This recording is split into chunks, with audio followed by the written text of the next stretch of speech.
C'est une image qu'on avait oubliée, l'arrestation dans un café de plusieurs déjeuneurs pendant Ramadan. Une dizaine de personnes ont été interpellées à Casablanca en pleine journée alors qu'elles prenaient un café. Chacune a dû prouver son droit au déjeuner. Mais combien de temps ce genre de scène durera? Doit-on s'attendre très bientôt à un amendement de la loi? Passage au scan. Je suis Landry Benoît, vous écoutez le Scan, le podcast actu de Tel Quel. Et ce jeudi 28 avril 2022, je vous propose de parler déjeuner. À quand la fin de l'arrestation des déjeuneurs pendant Ramadan? Comme dans cette vidéo datant du 25 juin 2016, de petits rassemblements ont lieu chaque année pendant Ramadan au Maroc pour demander la fin des sanctions. Principale opération menée, celle du Mali, le mouvement alternatif des libertés individuelles. En 2009, il s'était fait connaître en organisant un pique-nique en plein Ramadan. Parmi les initiatrices de ce mouvement, la militante Betty Lashgar va répondre au scan. Car oui, manger durant Ramadan est condamné par l'article 222 du Code pénal. L'article en question stipule qu'une rupture du jeûne en public est passible d'une peine de prison pouvant aller jusqu'à 6 mois. La loi s'appliquant uniquement aux personnes considérées comme musulmans. Des cas d'arrestation pour non-respect du jeûne, il y en a eu, et à chaque fois, ils ont défrayé la chronique. Cette année, en 2022, c'est donc l'interpellation de plusieurs déjeuneurs dans un café au centre-ville de Casablanca qui restera gravé dans les mémoires. Les clients et les employés du café ont été arrêtés au milieu d'un important rassemblement public de citoyens. Fait notable, si plusieurs citoyens ont salué les forces de l'ordre, d'autres ont au contraire dénoncé publiquement ces arrestations sur le lieu de l'interpellation. Alors pourquoi la loi ne change pas? À quand un changement? Sinon, quelle évolution imaginer du cadre réglementaire? C'est ce que nous allons voir. Bonjour Betty Lashgar. Bonjour. Vous, il y a 12 ans, en septembre 2009, vous effectuez une tentative de déjeuner en public au Maroc avec d'autres Marocains et Marocaines. Le mouvement Mali est alors né. Quel souvenir gardez-vous de cette opération? Oui, donc il y a eu ce pique-nique symbolique, ce pique-nique ramadanesque, action symbolique en 2009, donc il y a 12 ans, suite à la création du mouvement Mali, Mouvement alternatif pour la liberté individuelle. Et c'était la première action. Donc c'était il y a 12 ans, mais c'était il y a 14 ramadans si on compte les années en fonction du calendrier de l'hégire. Ce que j'en garde de cette action, d'abord c'était une énorme action coup de poing. Je crois que c'était l'une des plus importantes et des plus grosses actions de tous les temps et de l'histoire dans le monde entre guillemets arabo-musulman. C'était une victoire finalement parce que ça a ouvert le débat par rapport à la liberté de conscience et principalement l'article 222 dont on exigeait et on exige toujours l'abrogation. C'est vrai que quand nous avions organisé cette action, nous nous attendions pas vraiment à ce qu'il y ait autant de retentissement et en plus à l'international. Finalement, c'est ce qui s'est passé.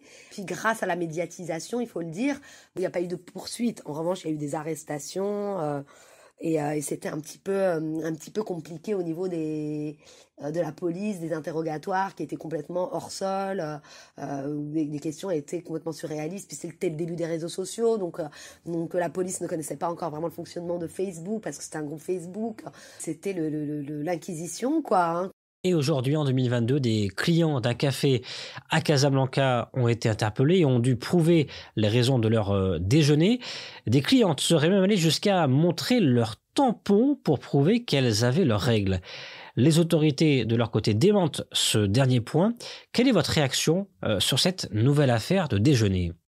Je pense que c'est un signal politique, c'est un message politique de la part des autorités, de la part de l'État, qui est resté plutôt silencieux tout le mois de Ramadan, mais c'est un message clair pour dire qu'en fait, il ne faut pas croire que les choses vont changer justement, et on sait très bien que le mois de Ramadan est le pilier le plus sacralisé au Maroc sur les 5 piliers de l'islam. Ça démontre juste qu'il y a cette inquisition encore bien présente. Ça nous rappelle l'inquisition de l'Église catholique, qui est un tribunal contre les hérétiques, et c'est à dénoncer. C'est révoltant, c'est scandaleux. Tout aussi scandaleux, et ce qui m'indigne, ce sont les violences sexistes et sexuelles qui émanent de cette inquisition socio-religieuse. Et là encore, on peut revenir sur l'inquisition de l'Église catholique, où les femmes doivent toujours être inévitablement plus punies, souvent donc de manière bien pire encore que les hérétiques de sexe masculin, de manière plus agressive. Et là, effectivement, on est face à une violence extrême, sexiste et sexuelle, puisque et c'est révoltant, c'est condamnable, ça équivaut à une agression sexuelle et à de la torture, comme on a pu le constater, comme des femmes considérées hérétiques ont pu le vivre les années et les siècles précédentes. Betty Lashgar, à quand le changement de la loi selon vous ? Pour pouvoir exiger un changement de loi, il faut un changement de mentalité. Or, il y a l'endoctrinement quand même. Nous avions mené d'ailleurs une campagne en 2016. C'est une lutte quotidienne. C'est toute l'année que nous luttons en faveur de la liberté de conscience et de la séparation du religieux du politique. Ce n'est pas la lutte du mois de Ramadan, ce n'est pas juste la lutte contre l'article 222. Nous exigeons bien entendu son abrogation, mais l'article 222 est la partie visible de l'iceberg. Donc il faut évoquer l'instruction religieuse qui est obligatoire. Et je disais en 2016, nous avions mené une campagne contre l'obligation de l'instruction religieuse, cet endoctrinement des enfants. Au début du mois de Ramadan, de ce Ramadan-là, nous avons dénoncé le fait qu'il y ait une psy qui a été invitée sur un web média qui expliquait comment convaincre les enfants de jeûner. Donc elle est là aussi l'inquisition socio-religieuse. Elle est là aussi l'atteinte à la liberté de conscience et à la liberté de conscience des enfants, qui pourtant existe et est reconnue dans la Convention internationale des droits des enfants ratifiée par le Maroc, dans son article 14. Donc c'est tout un travail et puis il faut une mobilisation certaine, des actions choc. Moi j'ai envie de dire, après nous sommes un mouvement de désobéissance civile et il faut désobéir aux lois injustes qu'on condamne. Donc nous ne pouvons pas nous positionner en tant que complices finalement de ces lois. Et puis on le voit dans l'histoire de l'humanité que ça prend du temps pour qu'on puisse changer les lois, mais les changements de loi, je le redis, ne s'effectuent pas sans changement des mentalités, et pour ça il y a tout un travail d'éducation et du respect du libre arbitre de chacune et de chacun. Au Maroc, les non-jeûneurs restent une minorité silencieuse, même si certains le revendiquent haut et fort, notamment sur les réseaux sociaux. La page Facebook Massen Minch, qui veut dire « Nous ne jeûnons pas », est passée en un an de 300 à près de 7000 fans. Après 10 ans d'islamisme politique, l'heure est-elle au changement sur cette loi en question? Des avancées auront-elles lieu à l'avenir? Abdellah Tourabi est journaliste, ancien directeur de publication de Tel Quel. Bonjour Abdellah Tourabi. Bonjour. Pourquoi la loi ne change pas selon vous? Je pense qu'à cause d'un certain paradoxe. Le paradoxe, on le voit entre cette différence entre l'intensité du débat sur les réseaux sociaux et dans les médias, etc., et le peu d'intérêt qu'ont les partis politiques à vouloir porter ce débat au Parlement et changer effectivement la loi. Pourquoi ? Parce qu'on estime que le politique sera extrêmement élevé, qu'un parti qui présente justement des amendements de cette loi, ou un gouvernement qui présente un amendement de cet article, paiera un coût politique qui est extrêmement élevé, parce qu'on estime que cet article, il jouit d'une légitimité, jouit d'une popularité qui a une partie majoritaire au sein de l'opinion publique qui est favorable à garder cet article. Et on l'a vu même pendant les dernières élections, les partis qui forment le gouvernement actuel, notamment le RNI et le PAM, ils ont complètement fait l'impasse autour des questions des libertés individuelles, autour des questions justement de la réforme des codes pénals quand il s'agit des questions de liberté individuelle.